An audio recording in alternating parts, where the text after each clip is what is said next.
James Harden. Now there's stars all over the floor, explosiveness. Oh, speaking of which, Wade gets fouled going to the hoop, but yeah, no question. I think this is the Western Conference final matchup that most basketball fans, if you don't have a horse in the race, this is the matchup that you wanted to see. A horse in the race? Or a dog in the hunt. I could have gone with that one. What do you prefer? I feel both reaches. Both work? Neither one works. Neither one works. But I should mention that when you go to San Antonio off the exploits as a member of the Spurs, it is embarrassing because it's like being with a rock star. You mob people waiting at the hotel, can't walk through the lobby. It's like going to a broadcasting convention with you. I mean, all the young would-be broadcasters just clamoring for your picture. Are we on the air? You know what we're in? We're on the air in a blowout. We're searching right now. LeBron James has checked back in. Only 4 minutes gone by in this fourth quarter. Wade applauding for himself as he hits the free throws. And Miami now leads 85-66. Wade and James have 34 of Miami's last 44 points. Amundsen, back tap. Here comes James.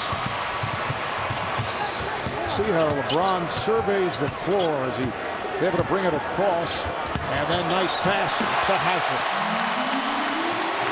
That's a great play when you've got that type of size advantage. The post up at the foul line gives you such an edge because you really can't double team very well as Collison gets fouled. Kind of reminds you a little bit of watching Dirk Nowitzki. Dallas runs this play right here where they spread the floor with shooters, post up Dirk against a smaller guy after a switch, and then easy for a big guy like LeBron to find passing lanes. LeBron James closing in on a triple-double, 28 points, 9 rebounds, and 7 assists. And I would think Eric Spoelstra will give him another couple of minutes here and hope that his team can extend the lead so he can get some rest for Wade and LeBron. Nice play by Dante Jones, and then the rejection by Wade on Hansbrough. And a little extra something coming from Wade in retaliation for that Hansbrough foul in the first half. A couple words from Wade right there. You know, when you look back in NBA history and you look at Dwayne Wade, who is listed at 6'4", as Amundsen is able to take it to the rim, 6'3", 6'4", he is considered one of the best shot blockers of all time for his height. That's the wingspan and the explosiveness, the anticipation. LeBron is going to get fouled here by Barbosa. But yeah, Wade plays so much bigger than he is at both ends of the floor. So it's 3 on Barbosa, 13 foul on Indiana. You know, Mark, we were here for game 2 when the Pacers came back, won that game, even the series, and they blew out Miami in game 3. Anthony scoring there. Sometimes in the playoffs, it's a good thing to get challenged and to feel threatened. And you know, Miami had 2 days to stew on that blowout game 3 loss. 2 days in their hotel in Indianapolis, and you can tell they've got the right approach now. They've got the edge. They've got what Greg Popovich calls the appropriate fear and respect for their opponent. And they're a different team now from what we saw in game 2. James looking to put a move on Hansbrough, and then shoots over him and hits.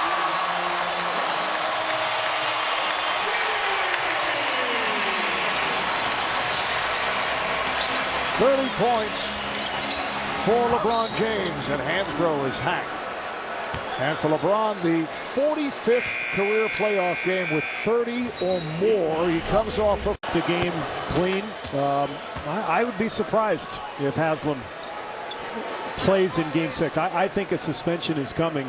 At minimum, you know, it will be raised to a flagrant 2, which doesn't mean much other than a fine and you know, points towards a potential suspension down the road. But I think there will be more coming.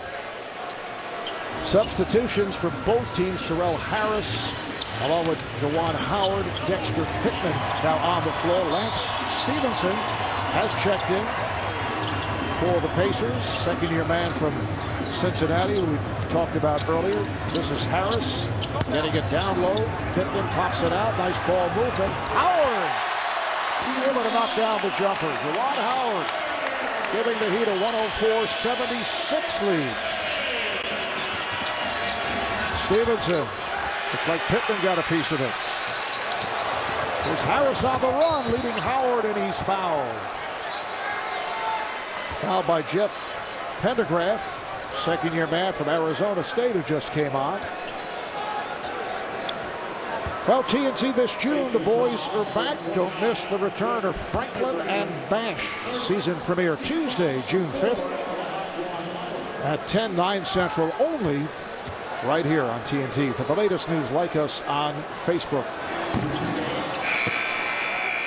Juwan Howard in his 18th NBA season. Miami, his 8th NBA team. Originally a first-round pick of Washington. That was back in 1994.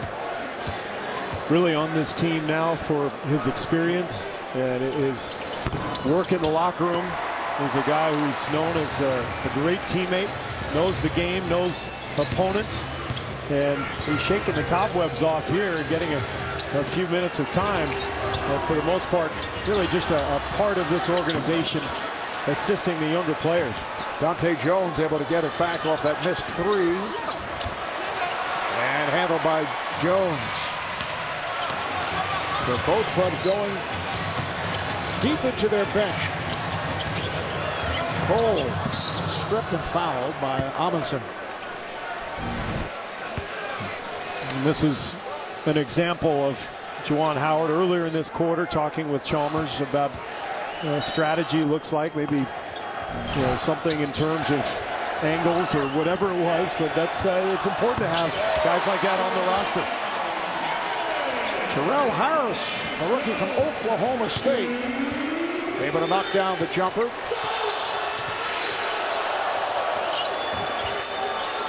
Stevenson rebounded by Harris. Grant Stevenson played about 10 minutes a game during the regular season. Second-round pick last year. Here's Jones for three. James Jones. Miami make it 8 of 15 from beyond the three-point line. And remember, they came into the game tonight shooting 18% from the three-point line in this series. Well, I guess they were bound to break free. Coming up on a minute to play, the Heat with a blowout here against Indiana. But the major concern for the Pacers, Jones for three. Got tripped up, and Dante Jones hurt his shoulder. The major concern for the Pacers, the physical status of their two best players, Danny Granger and David West, both with sprained ankles. And we'll get to see how this young team responds. They've basically been blown out as Pendergraft gets the dunk, but they've been blown out not just this game, but the second half of Game 4. And that's why this is such a valuable experience for a young team, because you get the ups and downs of a playoff series. You get the experience of having to bounce back and having to respond. And this group, no question, has been stunned by this onslaught from Miami. And it was the combination of LeBron James and Dwayne Wade. As you look at Pacer head coach Frank Vogel, 30 points for James, along with 10 rebounds. Wade with 28 points. Foul was called on Stevenson. And with the Pacers over the limit, Cole at the line. Miami on the way to setting a franchise playoff record. Best shooting performance in the postseason. The previous mark, 59%. And that was established back in April of 2005 against the Nets. At the moment, they're at 61% from the field. I would think they might be approaching the Miami record for points scored in a playoff game as well. Marv, you think about this Heat franchise, they've always been very defensive-minded. They play a lot of grind-out games. Very rarely do you see them put up these kinds of numbers in terms of points scored. And our statistician, Brian Taylor, passing on a note. You are correct. 116 points is their postseason record. That was also back in 05 against the Nets. Ball's deflected out off the block. We're down to 27 seconds to play. Dante Jones with the inbounds. Stevenson rejected by Pittman. This is Price. Oh, look out. Pittman slipped. Boy, he hit the floor hard. And Stevenson also went down. Whoa. Looks like Stevenson hurt his shoulder. Let's take another look. You're going to see. Oh, man. Oh, it's a collision, and they both go down. And that should be a flagrant foul on Pittman. You wonder if that's another shot at Stevenson to protect LeBron.